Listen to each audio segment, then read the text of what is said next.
cumprimentando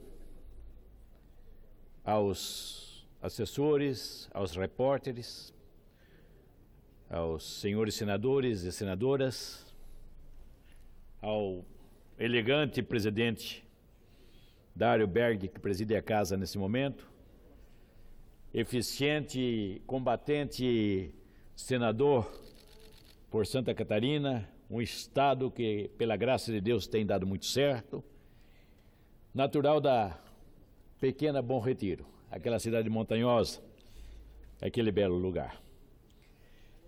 E cumprimentando ao povo brasileiro, a nação brasileira que assiste a TV Senado. Lembrando que a TV Senado sempre é uma boa opção, uma opção saudável e inteligente para a nação brasileira. Mas eu gostaria, neste momento, de trabalhar sobre o que o Evangelho fez para o mundo. O Evangelho do Senhor Jesus Cristo, vamos dizer que nascido na Palestina pelo ano 28, 29 da era cristã, não conseguiu, até o presente momento, levar esta mensagem a todo o mundo. Mas o Evangelho tem sido o parâmetro das reais mudanças e da justiça social.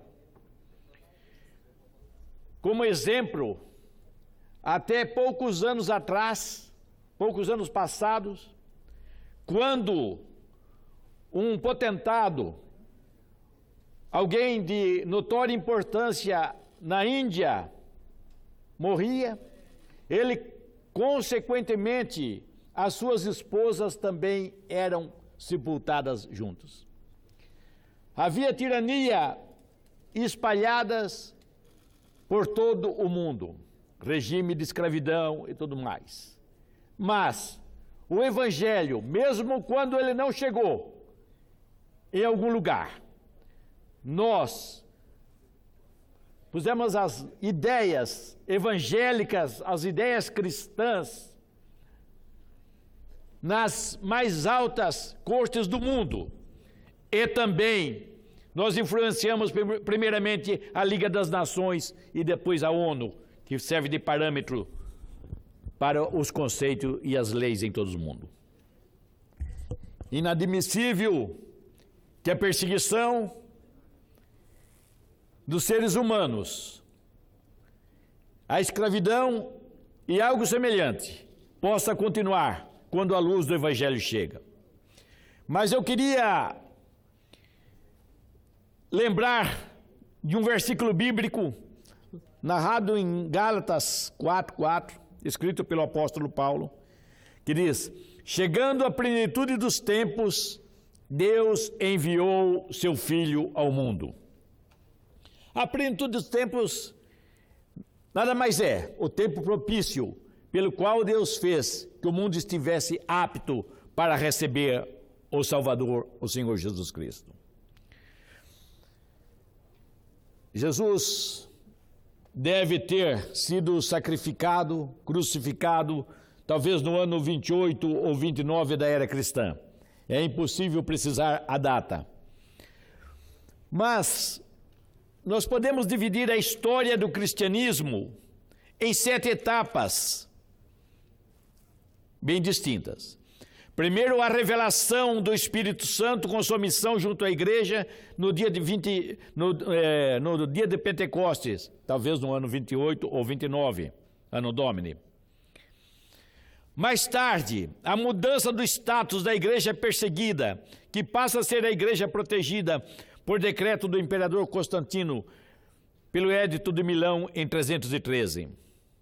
E posteriormente, no ano 380, pelo decreto de Tessalônica, pelo imperador Teodósio, que a igreja agora deixa de ser perseguida ou protegida para se tornar a igreja oficial do Estado. No ano 1054, haverá o grande cisma, a grande separação entre os cristãos do Ocidente e os cristãos do Oriente, de onde surgiram as igrejas ortodoxas. A quarta etapa, nós podemos dizer que iniciou-se na Alemanha, senador Dar, com Martim Lutero, em 1517, precisamente no dia 31 de outubro, que significa o dia da Reforma.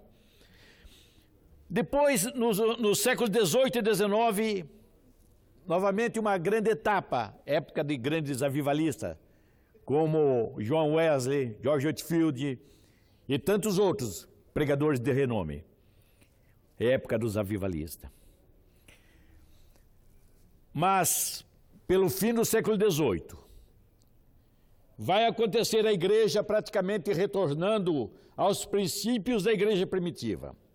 Quando, iniciando no país de Gales, o evangelista Roberto Evans redescobre, vamos dizer, a busca pelo Espírito Santo e a plenitude do Espírito Santo.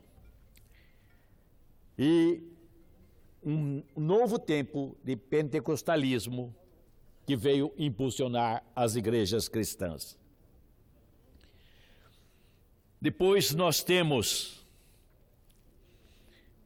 logo a seguir o país de Gales, o pentecostalismo vai chegar no ano seguinte, ou 2 anos depois, nos Estados Unidos, onde temos o notório evento da Rua Azusa, de onde o evento começou a tomar proporções para todo o mundo conhecido.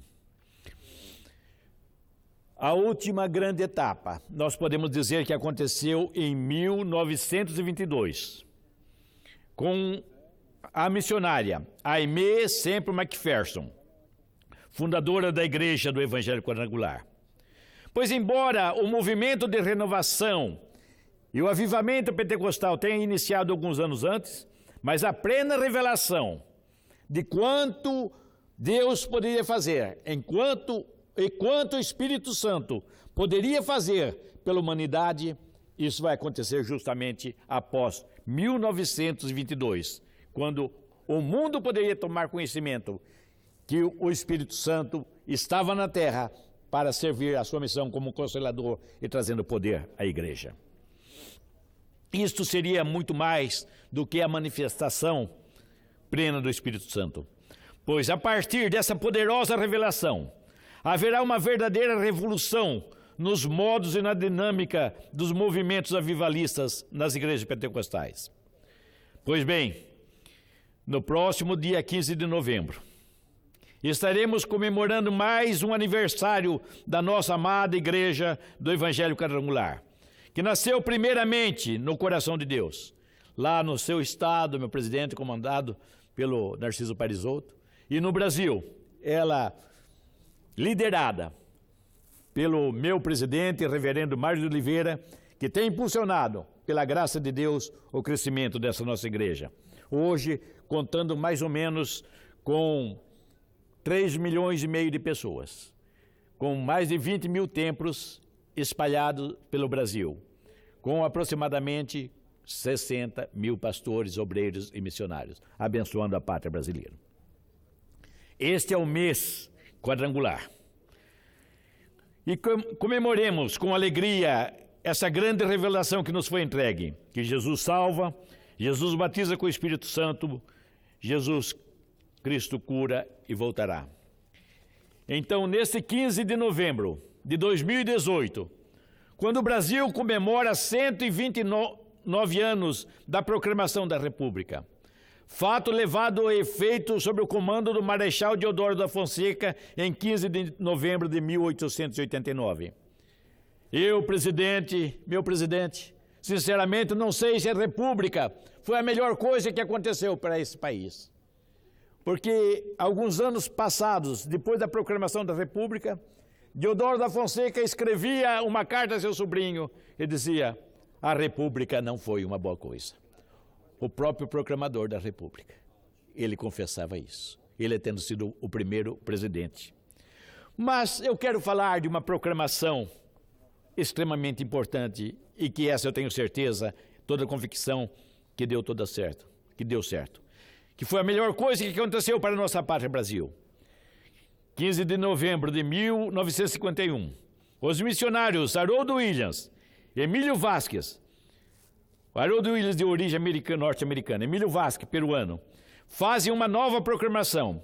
Eles proclamam não uma nova república, mas sim a real libertação através da proclamação do Evangelho, que proclama aos cativos, aos perdidos, aos enfermos, aos oprimidos, aos desesperançados, que há uma esperança, pois Jesus salva, Jesus batiza com o Espírito Santo, Jesus cura e em breve voltará. Nesse 15 de novembro, completamos 67 anos na pátria brasileira, 67 anos da proclamação em solo pátrio. Nossa reverência, gratidão e reconhecimento aos nossos pioneiros, que pela graça divina, muitos deles ainda estão vivos, e se somam ao exército de nossos jovens quadrangulares, continuando a missão apostólica, que é proclamando a fé, o amor e a esperança. Abraço, meus irmãos, amigos e colegas. Parabéns a você que proclama que Jesus é a única esperança. Muito obrigado.